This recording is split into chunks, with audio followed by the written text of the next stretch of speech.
Hey, my name is Marcus. I'm 30 years old.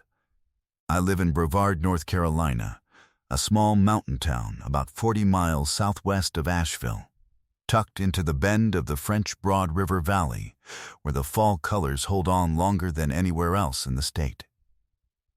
I rent a second-floor apartment on Probart Street, above a hardware store that smells like cedar and machine oil. And I have lived there for 6 years without ever seriously considering moving. I work as the Facilities and Operations Supervisor for Harlow Properties. It is a boutique property management firm. 14 residential and commercial listings across Transylvania County, the kind of company that handles the maintenance coordination, tenant relations, and upkeep for people who own investment properties but do not want to manage them directly. My job is to make sure nothing falls apart. When something does fall apart, my job is to fix it before the owner finds out how close it came. What that means, practically, is that I spend most of my days walking through buildings. I check water pressure and HVAC duct temperatures and listen for air handler noises that are slightly wrong. I coordinate contractors for jobs I have already triaged: plumbers, electricians, roofers, foundation specialists, and I do the smaller jobs myself. Caulking, weather stripping, switch replacements, pressure relief valves on water heaters. I carry a multimeter and a pen light in my jacket pockets. I know what a building sounds like when it is healthy, and I know what it sounds like when something is quietly going wrong 3 weeks before anyone else notices. After enough years, you start to read buildings the way some people read faces. A water stain on a ceiling does not lie about where it came from. A draft at a baseboard tells you something is failing before the heating bill does. The difference is that buildings are honest about what they need. They do not hide it. They will show you, if you are patient and quiet enough to look. People are harder. People patch over their cracks with expensive paint and good posture, and sometimes by the time you see the damage, they have been managing it for so long that they have convinced themselves it is not there. My mornings run the same way most weeks. I am at the office by 7, check the maintenance log, make my calls, and have the first property walkthrough done by 9:30. I eat lunch in the truck, usually a sandwich I made at 6 that morning, listening to the weather radio because I need to know what is coming before I commit to outdoor work. I finish paperwork in the afternoon and am home by 6:30. I cook something plain: pasta, eggs, soup from a can with something added to it, and eat at the counter with the news on low. I do whatever needs doing after that. A load of laundry. A crossword I rarely finish. I fall asleep with the lamp still on most nights because I stop reading and do not notice until I wake up at 2 in the morning with the book on my chest. The apartment is quiet after 8. I do not mind quiet in the way some people mind it, like it is something that needs to be filled. I have made peace with it. There was a woman named Jess.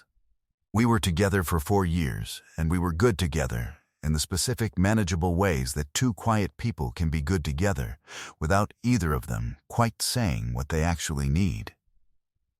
When she left, she told me she needed someone with a direction, and she said it without cruelty, which was in some ways harder than if she had been unkind about it.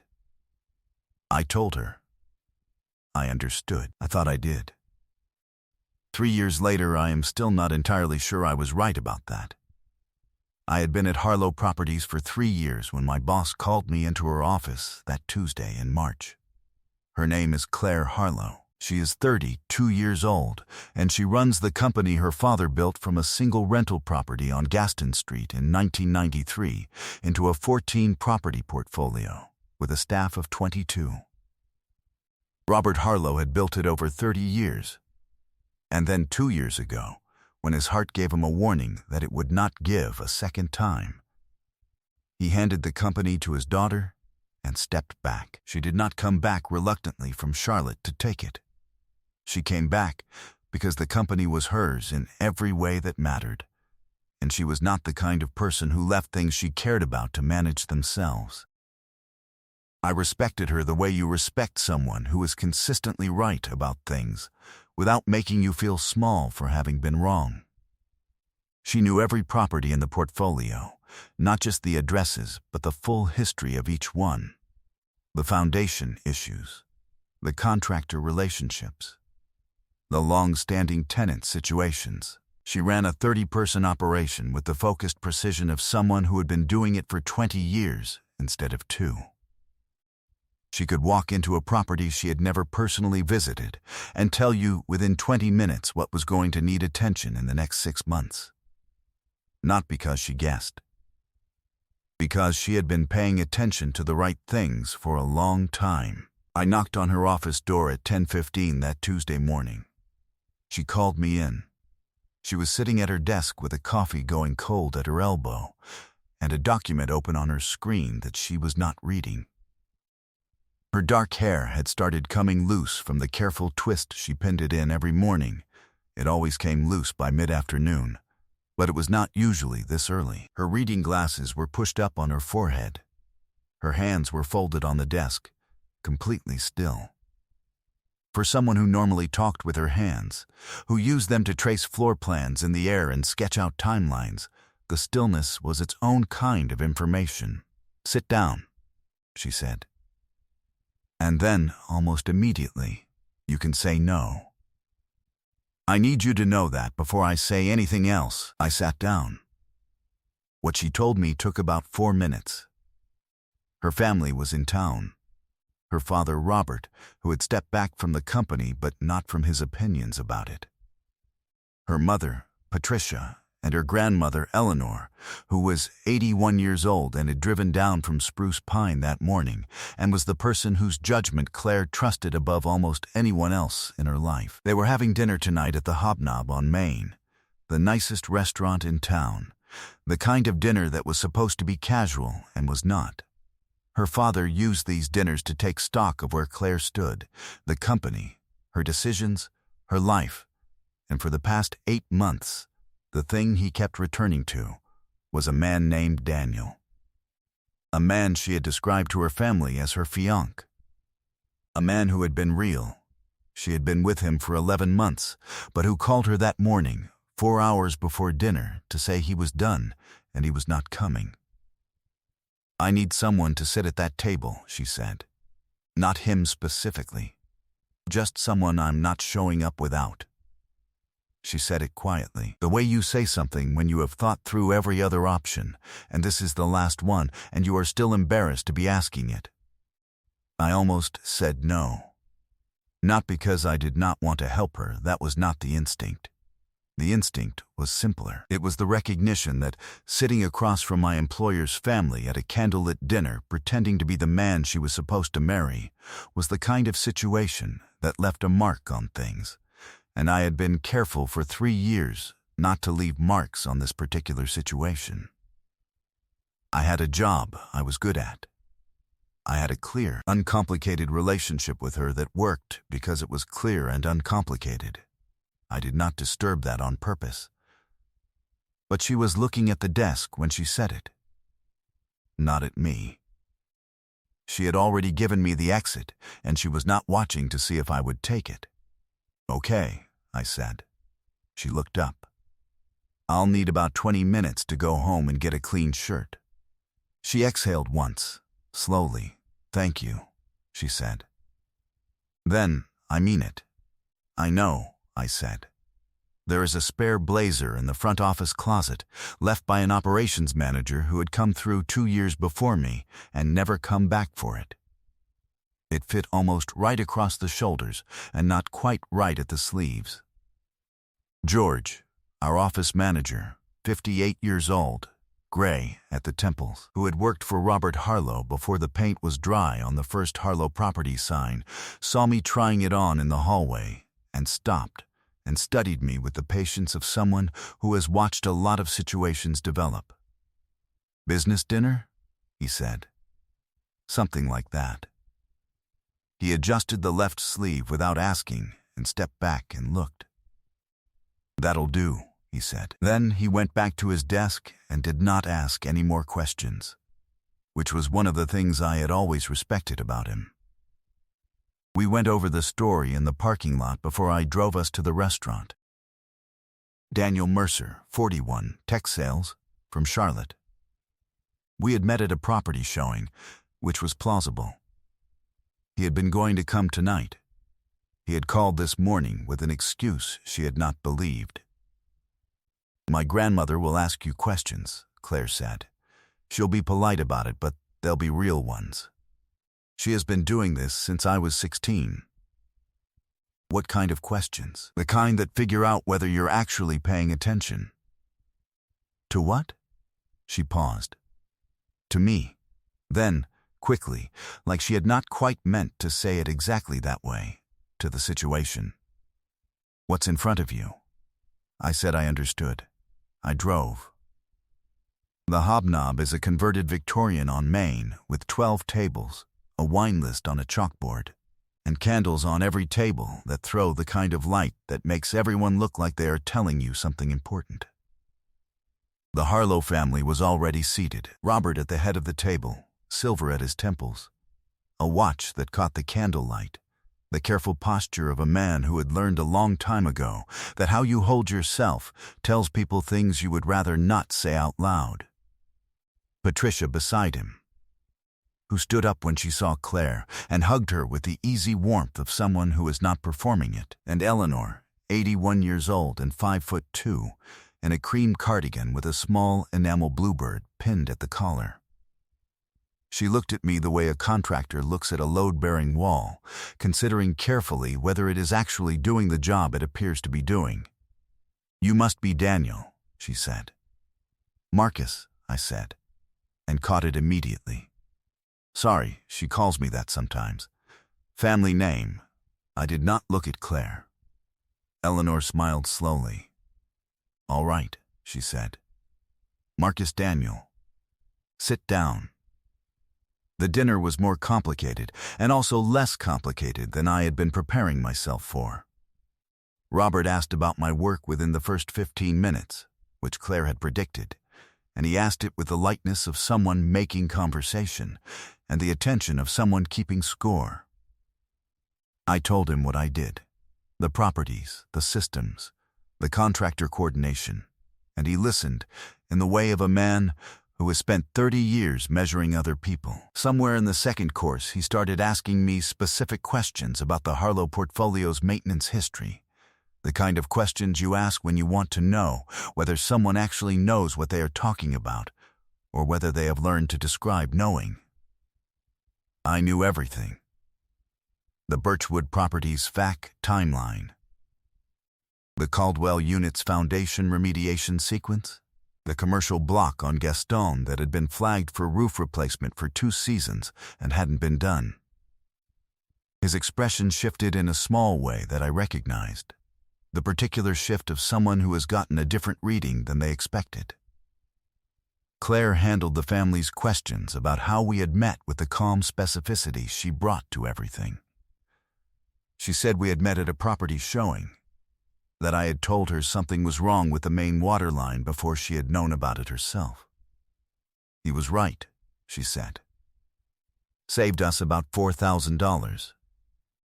She said it looking at me, the same way she looked at a contractor's work order she had already decided was accurate.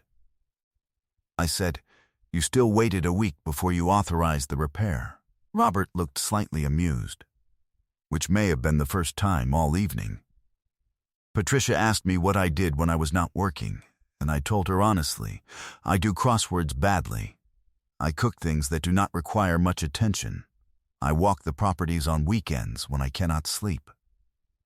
She laughed at the crosswords part and said that was exactly how her husband had described himself when they met. And Robert looked at her with an expression that surprised me with how much was in it. Eleanor talked to me alone for about 20 minutes after the main course, while Claire was in the restroom and Robert and Patricia had found something at the other end of the table to discuss. She asked me about the work not in the evaluating way, but in the genuinely curious way of someone who has seen enough people do enough things to know the difference between a job and a calling. She asked whether I liked it. I told her I liked the part where you could tell what was wrong. That there was something honest about systems. They will show you exactly what they need, if you are patient enough to look for it. She said, Claire was like that as a girl. She could fix things before anyone knew they were broken. She said it like she was telling me something she trusted me to hold carefully. Then she folded her hands on the tablecloth and looked at me directly and said, "Does she seem happy to you?" I thought about that honestly. About what I actually knew. About what I actually observed. "She seems like someone carrying a lot," I said, "and very good at making it look like nothing." Eleanor was quiet for a moment. "Yes," she said, "that is exactly right." She patted my hand once, briefly, the way you touch the hand of someone you have decided you trust, and picked up her dessert menu. On the drive back, Claire was quiet. Not the empty quiet, the kind that has something in it she is organizing. "Your grandmother asked me if you were happy," I said. "What did you say?" "I said you seemed like someone carrying a lot and making it look like nothing." She looked at the window. The mountains were dark on either side of the road. "She pulled me aside before dessert," Claire said. "She told me she liked you." She said. She stopped. Then continued. "She said she thought you were actually paying attention." I kept my eyes on the road. "I told her I had stopped pretending by then," she said. She said it quietly, the way you say something when you are not certain you meant to say it out loud, but you have decided not to take it back. "I was just talking about you, not Daniel. Just whatever was true." I drove the rest of the way without answering. Not because I had nothing to say. Because I was not certain yet what I had the right to say, and I have learned to be careful with that. I dropped her at the office parking lot where her car was. She said goodnight. I said the same. I drove home and sat in the apartment for a long time with the lamp off, thinking about what she had said, and what it meant, and what it would mean to say anything back to it. The next morning I came in early. George was already there, which he always was, making the office coffee and reviewing the maintenance log before anyone else arrived. He handed me a cup without asking how I took it. He had been handing me cups for 3 years and leaned against the counter with his own. "How was the dinner?" he said. "Fine," I said. "More interesting than I expected." He nodded slowly, the way he nodded when he was thinking about something he was deciding whether to say. "You know," he said, "I worked for Robert Harlow for 11 years before Claire took over. Good man, Robert. Built something real. But he always measured things in one direction." He finished his coffee. "Claire measures them different. Better, I think." He set the cup in the sink, just worth keeping in mind. He went back to his desk and did not elaborate. I thought about that all morning. I was doing paperwork in my workroom when Claire knocked at 11. She came in and sat in the extra chair across from the work table, without waiting to be invited, which was normal for her. She set a folder on the table between us. "I want to show you something," she said.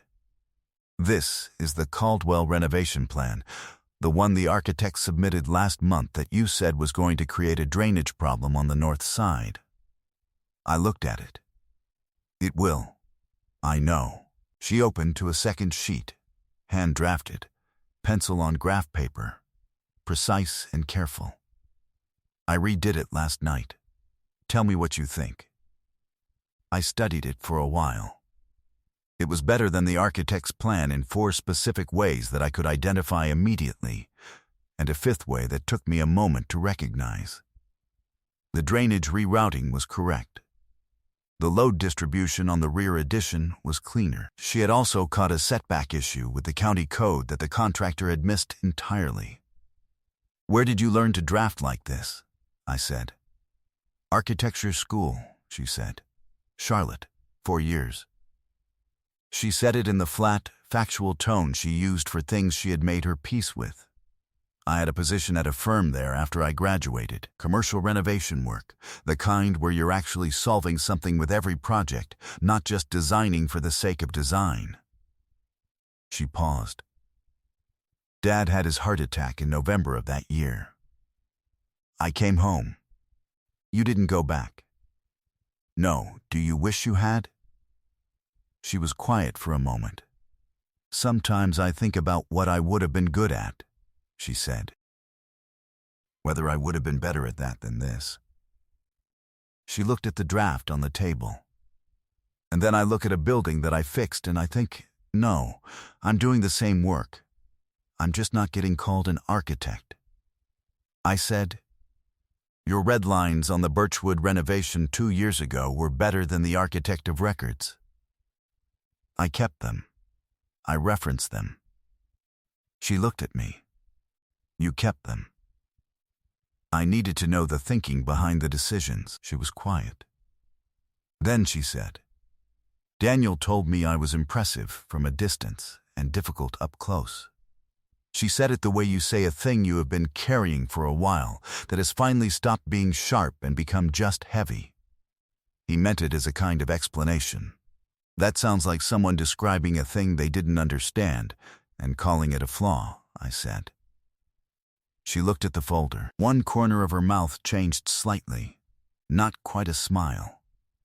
"Yes," she said, "I think that's right."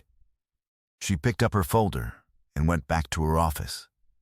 But the temperature of things had changed, and I did not pretend otherwise to myself. The days between that conversation and the following Friday moved differently than the days before it. Not dramatically. Nothing announced itself. It was more that certain ordinary things had become precise in a way they had not been before. The cup of coffee she left on the edge of my workroom table on Wednesday morning without knocking. The way she stopped in the hallway on Thursday to tell me about the Gaston roof inspection and stayed 3 minutes longer than the information required, talking about the contractor's bid and whether the sealant choice was right. And I noticed that I had leaned against the doorframe and she had not moved to go. Small things. The kind of things that do not register in a single instance, but that accumulate meaning when you are paying attention. I was paying attention. One afternoon, she came and found me in the parking lot behind the Caldwell unit, where I was working through a drainage assessment after rain. She crouched beside me in the mud at the downslope corner. She was in her work clothes, the ones she kept in the office for site visits, and looked at what I was looking at. "The grade is wrong," she said, "by about 3 degrees. I'm going to need to pull the concrete edging and relay it." She looked at it for a moment. "Do you want help on Saturday?" I looked at her. She was completely serious. "You don't need to do that," I said. "I know I don't need to," she said. "I want to see how you figure out the new grade before you lay it." She stood up and brushed her hands on her jeans. "I'm asking because I want to learn it, not because I feel like I owe you something." I said, "Okay." On Saturday, she brought coffee and a level and worked beside me for 4 hours without complaint. She asked careful questions and learned the answers the first time and did not need to be told twice. By noon, we had the edging regraded and reset, and she stood back and looked at it with the same expression she wore when a floor plan came together. The quiet satisfaction of something that had been wrong and was now correct. "That's better," she said. "Yes," I said. She looked at me, and something passed between us that neither of us named yet. Robert Harlow came to the office the following Friday. Nobody had been told he was coming. Claire had a tightness around her jaw when she passed me at 9 that morning that I noted but did not ask about. And at 10:30 his car pulled into the lot. He went straight to her office and closed the door. I heard them through the wall 15 minutes later. Not the words at first, just the register. His voice, measured and certain, the tone of a man who believes he is being reasonable. Hers, shorter, more contained. Then the door opened, and they were in the open plan office, where Taurus and Kim were both looking carefully at their screens. "Claire," he said, still measured, "I am not questioning your competence. I am questioning your judgment. There is a difference. Dad, you introduced a man to your family as your fiancé. Eleanor drove 2 hours. Eleanor drove down because she wanted to see me. She drove down because she thought she was meeting the man you were going to marry." He stopped. He had seen me in the doorway of the workroom. I had not meant to be visible, but I was. He looked at me with the expression of someone making a measurement out loud. A facilities supervisor. Not cruel. Something cooler than cruel. The tone of someone who believes their assessment is just an observation.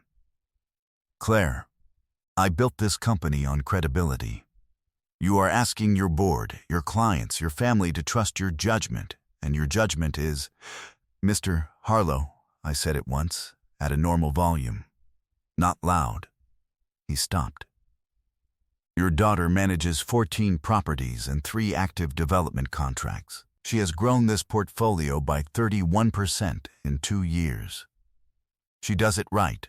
I know that specifically, because I see the inside of every building in this portfolio, and none of them are held together with workarounds and hope.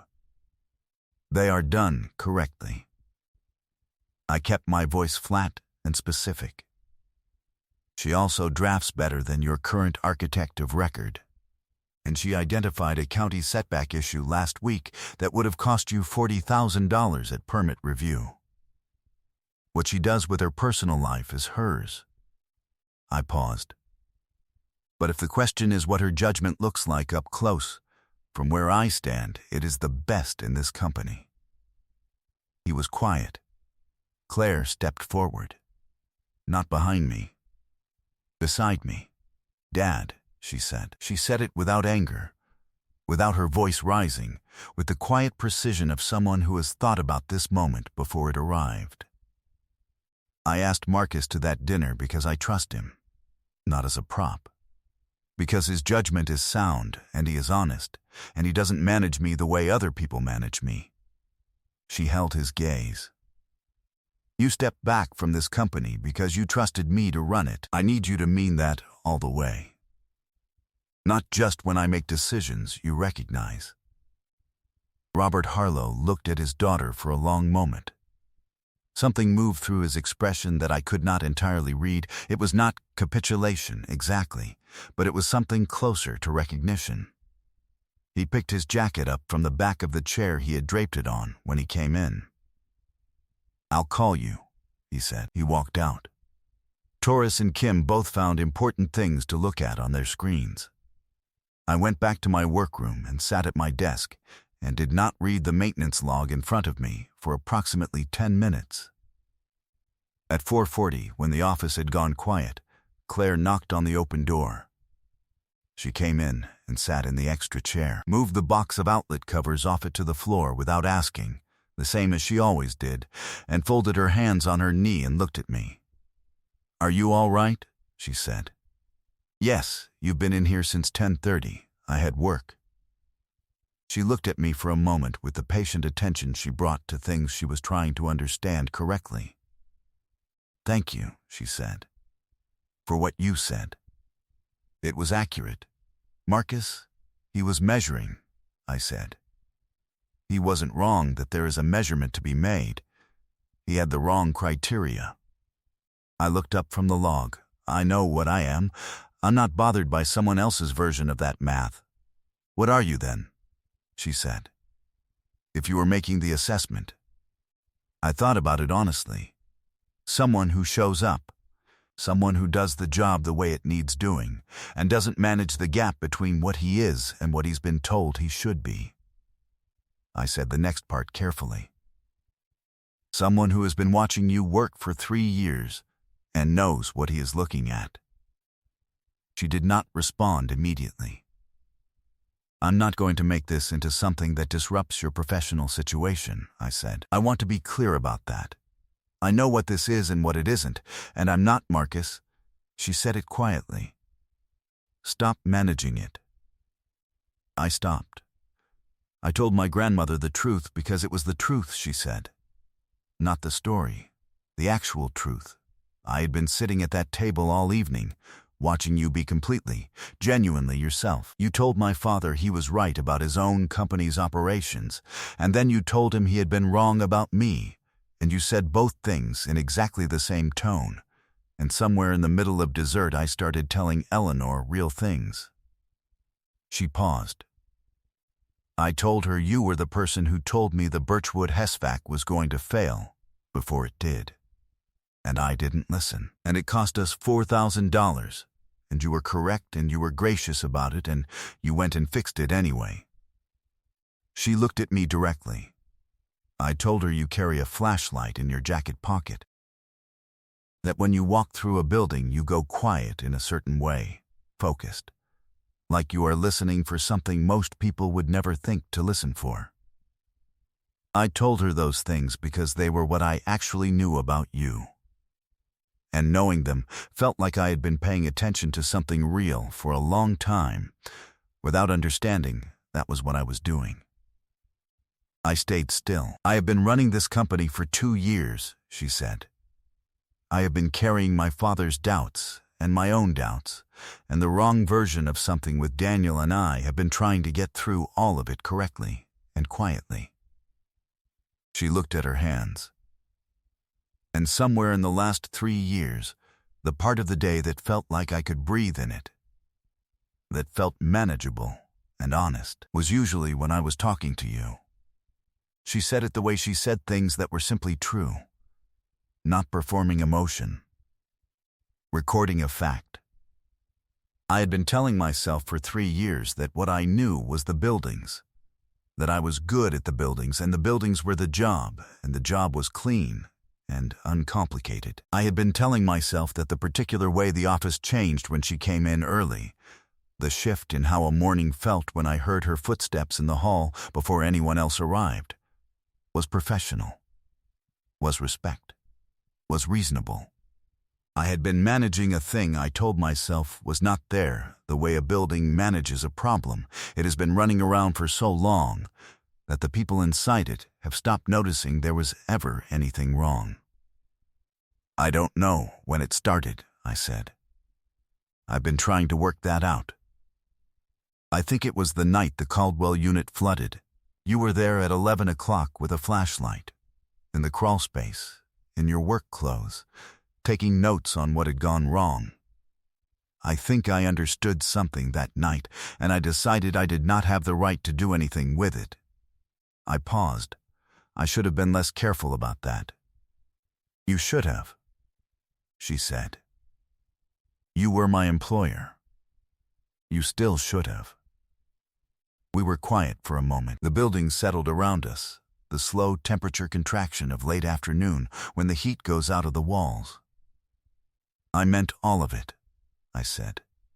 At dinner, not the story, just whatever I was being. I meant it. And then in the car you said you had been talking about me instead of Daniel, and I have been carrying that for a week, and the honest thing to say is that I am not pretending anything anymore. I don't know if that is useful information, but it is the true thing. She looked at me for a long moment. The reading glasses were still pushed up on her forehead. Her hair was coming loose from its twist. She looked, in that particular light, like someone who had been carrying something a very long way and had just found somewhere to set it down.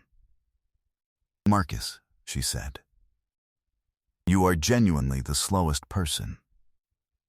It was the first time I had laughed in about a week. She stood up and came around the edge of the desk, and I stood too, and she looked up at me and put one hand flat against my sternum and said, I mean that with complete affection. Then she kissed me. It was unhurried and certain, the way she did everything she had decided to do, and it lasted long enough that I understood beyond any remaining doubt that it was real. 8 months later, the Harlow Properties portfolio had 16 listings. I got my contractor license in August, after 3 months of evenings studying at the kitchen table of a house we had started renting together on Maple Street.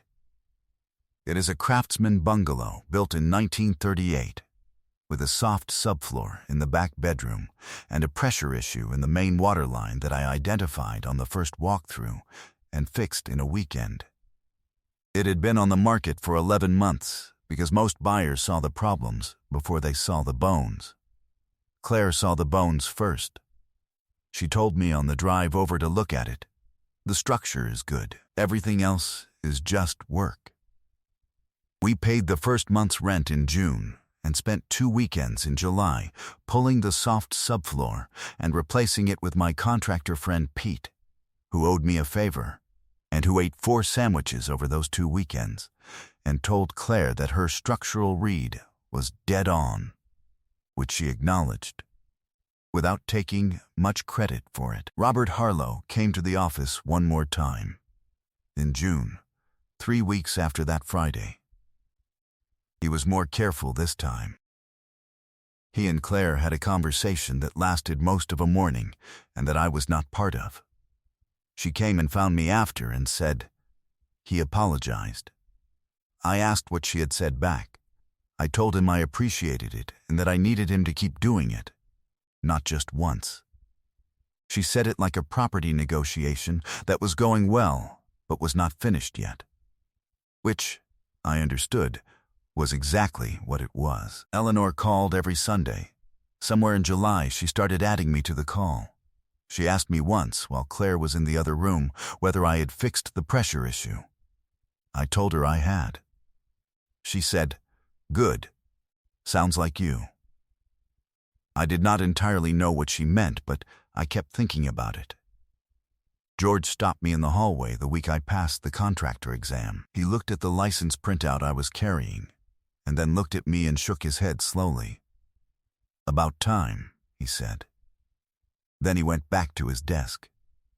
I considered that a significant endorsement. Some evenings now, Claire comes home after 6 with her bag over one shoulder and her hair coming loose from its twist, and she goes to the kitchen to start dinner or to the table to finish something she was thinking through on the drive. She keeps a running list in a notebook on the counter. Every property in the portfolio, what each one has needed, what is coming due. She adds to it every few days in the careful, precise handwriting that still sometimes surprises me even after I know exactly where it came from. Her reading glasses end up on top of her head and stay there for hours. I watch her do that, and I understand what it is I have been looking at for 3 years, without letting myself say so. There are people who carry the weight of the things they love without complaint, who do the work that needs doing without making a performance of it, who keep showing up and keeping things in order, not because someone is watching, but because that is who they are when no one is asking. I had always known how to recognize that quality in a building. I had walked through enough of them to know the difference between a structure that had been managed and a structure that had been genuinely cared for. You can feel it in the way everything holds. It took me longer than it should have to recognize that same quality in a person standing in front of me. But I got there. And I have not been managing since then. I have just been here.